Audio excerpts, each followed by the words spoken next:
अस्सलामुअलैकुम। तो वेलकम है आप लोगों का इमरात चैनल में। दोस्तों, आज हम बात करने जा रहे हैं इंडियन आर्म्ड फोर्सेस के मेल यूएवी के हवाले से। ये जो मेल ड्रोन है इंडियन आर्म्ड फोर्सेस का, तपस इसका नाम है, ये आज यानी कि 20 अगस्त को क्रैश हो गया बेंगलुरु में। बेंगलुरु साउथ इंडिया का एरिया है और इसका जो ड्रोन एग्जैक्ट क्रैश हुआ है उसका टेल नंबर है 07A-14 और ये दूसरा क्रैश है। इससे पहले सितंबर 2019 में तपस ड्रोन क्रैश हुआ था, यानी कि 2 क्रैशेस अब तक इसके हो चुके हैं और ये अभी भी डेवलपमेंट फेजेस में है, जबकि इसकी फर्स्ट फ्लाइट 2016 में हुई थी। यानी 2016 से 2023 तक 7 साल हो चुके हैं और ये ड्रोन अभी तक अपने डेवलपमेंट और टेस्टिंग फेजेस में है।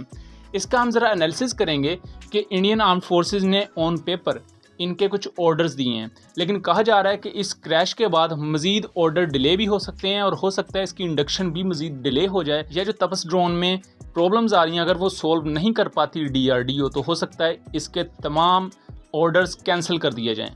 और इसका मुआवजा हम पाकिस्तानी बुराक ड्रोन और शाहपर 2 ड्रोन से भी करेंगे। सबसे पहले तो इसकी बैकग्राउंड आपको हिस्ट्री समझने की जरूरत है कि तपस ड्रोन, इसका जो लफ्ज़ है ना, ये तपस, ये उर्दू लफ्ज़ तपश को ही हिंदी में तपस पढ़ा जाता है, यानी कि हीट, गर्मी से इस लफ्ज़ को लिया गया है। हिंदी में शीन को सीन नहीं पढ़ा जाता तो तपश को तपस कर दिया गया है। सो बेसिकली तपस ड्रोन को बनाया गया था रुस्तम के नाम से। रुस्तम 1 एक ड्रोन है इंडिया का और उसके भी रिसेंटली काफ़ी क्रैशेस वगैरह भी आपने देखे होंगे, चैनल पर वीडियोस भी मैंने इस पर बनाई हुई हैं। बहरहाल रुस्तम 2 के नाम से एक मेल यूएवी इंडिया ने बनाना था कि वो medium altitude long endurance drone हो, यानी कि जिस ड्रोन की सर्विस सीलिंग 20,000 फीट से ज़्यादा हो वो मेल यूएवी या मेल यूसीएवी की कैटेगरी में आए थे। यानी कि जो ड्रोन 20,000 फीट से ऊपर उड़ सकता हो वो मेल यूसीएवी की कैटेगरी में आता है। ये सेम एज उसी तरह जैसे जहाज़ों में 4th जनरेशन जहाज़ होते हैं और फिर उनसे ज़्यादा एडवांस 4.5 जनरेशन जहाज़ होते हैं। तो जो ड्रोन्स होते हैं इनमें से जो मेल यूसीएवी होते हैं ये ज़्यादा एडवांस समझे जाते हैं और उससे भी आगे एडवांस होते हैं हेल यूसीएवीज़, जो कि 40,000 फीट से भी ऊपर उड़ सकते हैं। बहरहाल इंडिया ने रुस्तम 2 प्रोजेक्ट जब शुरू किया तो बाद में मुख्तलिफ वजूहात की बुनियाद पर इसे एक नया नाम दिया गया तपस। तपस ड्रोन बेसिकली रुस्तम 2 ही था, लेकिन बहरहाल इसकी फ़र्स्ट फ्लाइट होती है 15 नवंबर 2016 में।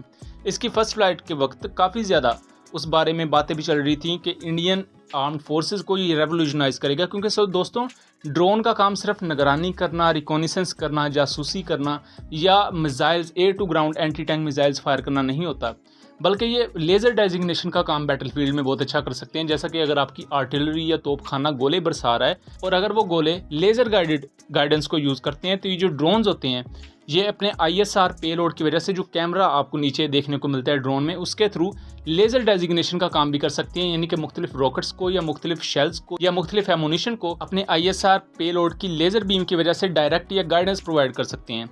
तो तपस ड्रोन को भी सेम इसी कामों के लिए बनाया जा रहा था कि ये ना सिर्फ इलेक्ट्रॉनिक वॉरफेयर करने के काबिल होगा बल्कि रिकॉनिसेंस, जासूसी, निगरानी वगैरह जैसे तमाम काम कर सकेगा। शुरू में तो इसमें एक रशियन इंजन को ही टेस्ट किया जाने लगा, लेकिन बाद में इसमें इंडिजिनस इंडिया अपना इंजन लेकर आया, लेकिन उसकी कारकर्दगी पर भी अभी सवालात हैं। और जब ये क्रैश हुआ है बेंगलुरु में तो इस पर सवालात और ज़्यादा बढ़ चुके हैं, क्योंकि कहा जा रहा है कि इस ड्रोन में जो इंडिया ने अपना इंजन लगाया है उसमें काफ़ी ज़्यादा मसले मसाइल आ रहे हैं। बहरहाल इंडिया ने बाद में इसका विंग स्पैन वगैरह भी बनाया और इंडिया ये भी चाहता था कि ये ड्रोन थोड़ा बड़े साइज़ का हो ताकि हम इस पर वेपन्स वगैरह भी माउंट कर सकें, जैसे पाकिस्तान अपने बुराक ड्रोन पर वेपन्स लगाता है। ये जो हमारा शाहपर ड्रोन है पाकिस्तान का, उस पर एंटी टैंक गाइडेड मिसाइल्स लग सकते हैं और वो एंटी टैंक गाइडेड मिसाइल भी पाकिस्तानी साख्ता बर्क हैं। बहरहाल रुस्तम 2 की जो पहले पेलोड कैपेसिटी थी वो तकरीबन 250 किलोग्राम के आसपास थी, लेकिन बाद में कहा गया कि इसकी पेलोड कैपेसिटी को 350 किलोग्राम के आसपास लेकर जाया जाएगा। 2021 में इस मामले में काफ़ी मेजर टर्न आता है, जहां एक GPS aided autonomous flight conduct की जाती है तपस ड्रोन की, यानी कि सैटेलाइट की मदद से इस ड्रोन को ऑटोनोमसली उड़ाया जाता है। ये काफ़ी बड़ा एक माइलस्टोन समझा जा रहा था और इंडियन साइड इस पर काफ़ी ज़्यादा खुश भी थी। और 2021 में जो परवाज़ हुई 13 नवंबर 2021 को इसकी एग्जैक्ट डेट थी। अब उसके बाद इंडियन आर्म्ड फोर्सेस का इसमें काफ़ी ज़्यादा इंटरेस्ट बढ़ चुका था। मई 2022 में तपस BH-201 जो एग्जैक्ट इसका नाम है, इसको कहा जाता है कि हिंदुस्तान एरोनॉटिकल लिमिटेड और भारत इलेक्ट्रॉनिक लिमिटेड के हवाले इसके कुछ प्रोटोटाइप्स कर दिए जाते हैं ताकि लिमिटेड प्रोडक्शन स्टार्ट की जाए। अब वो जो लिमिटेड प्रोडक्शन में नए ड्रोन्स या नए प्रोटोटाइप बनने थे उनको आगे इंडियन आर्म्ड फोर्सेस ने यूज़ करना था। और इंडियन आर्म्ड फोर्सेस कितने लेना चाहती थी? हुआ कुछ यूँ कि जून 2023 में, यानी कि रिसेंटली 1-2 महीने पहले ही इंडियन आर्म्ड फोर्सेस या मिलिट्री 76 तपस ड्रोन ऑर्डर करती है जिनमें से 60 ड्रोन इंडियन आर्मी लेगी, 12 ड्रोन इंडियन एयरफोर्स लेगी, 4 ड्रोन इंडियन नेवी लेगी। यहाँ तक अब आपको लग रहा होगा कि ये ड्रोन तो बड़ा ज़बरदस्त चल रहा था, फिर हुआ क्या? लेकिन साथ साथ मसले भी चल रहे थे, यानी कि सितंबर 2019 में इसका क्रैश हो गया, जिसकी वजह से बहुत से सवालात उठाए गए और इसकी जो लिमिटेड सीरियल प्रोडक्शन थी वो भी काफ़ी ज़्यादा डिलेज का शिकार रही। अब जो 20 अगस्त को इसका हुआ है क्रैश, उस पर फिर सवालात उठ चुके हैं और यहाँ तक कहा जा रहा है कि ना सिर्फ इसकी इंडक्शन अब डिले होगी, बल्कि जो इंडियन मिलिट्री ने इसके बारे में ऑर्डर्स दिए हुए हैं, ऑर्डर्स भी डिले हो गए, या हो सकता है अगर इसमें मसले मसाइल ठीक ना हुए तो इंडियन मिलिट्री इस ड्रोन को ले ही ना, बल्कि उसके मुकाबले में इंडियन मिलिट्री हो सकता है अमेरिका से मजीद MQ-9B ड्रोन्स ले ले और इसराइल से हेरोन ड्रोन्स ले ले। बहरहाल ये मैं बताता चलूँ कि 27 जून 2023 में DRDO ये क्लेम करता है कि 200वीं परवाज़ तपस ड्रोन भर चुका है अब तक, यानी कि अगर 200 परवाज़ें भर चुका है 2016 से लेकर अब तक, और अभी तक इसमें जो क्रिटिकल कंपोनेंट में जो मसले मसाइल आ रहे हैं वो ठीक नहीं कर पाई, तो ये फिर DRDO की नाअहली हम क्लेम कर सकते हैं, इसमें फिर कोई शक नहीं है।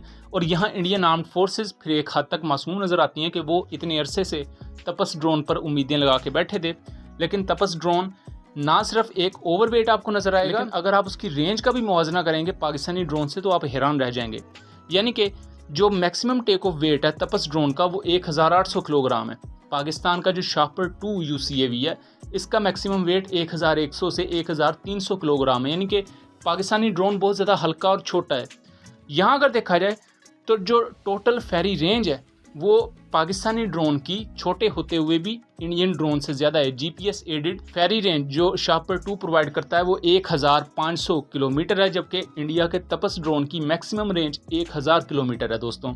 उसके अलावा तपस ड्रोन में फ़िलहाल कोई भी anti tank guided missile integrated नहीं है, ये सिर्फ एक नॉर्मल सिंपल UAV है, ये एयर टू ग्राउंड स्ट्राइक करने के काबिल नहीं है।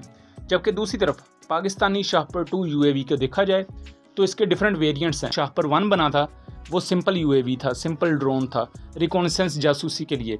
जो शापर 2 बना उसमें एक वक्त में 2 बरक एयर टू ग्राउंड मिसाइल लग सकते थे और कुछ रिपोर्ट्स के मुताबिक कुछ मिलिटेंट्स के खिलाफ इसने बलूचिस्तान में कार्रवाइयाँ भी की। उसके बाद शापर 2 का ब्लॉक 2 भी पाकिस्तान आर्म्ड फोर्सेस की सर्विस में आ चुका है दोस्तों, और ये एक वक्त में 4 anti tank guided missile fire कर सकता है, यानी कि 4 बरक मिसाइल कैरी कर सकता है। और इस वक्त शापर 3 पर भी काम जारी है जो एक वक्त में 6 से 8 मिसाइल्स कैरी कर सकता होगा।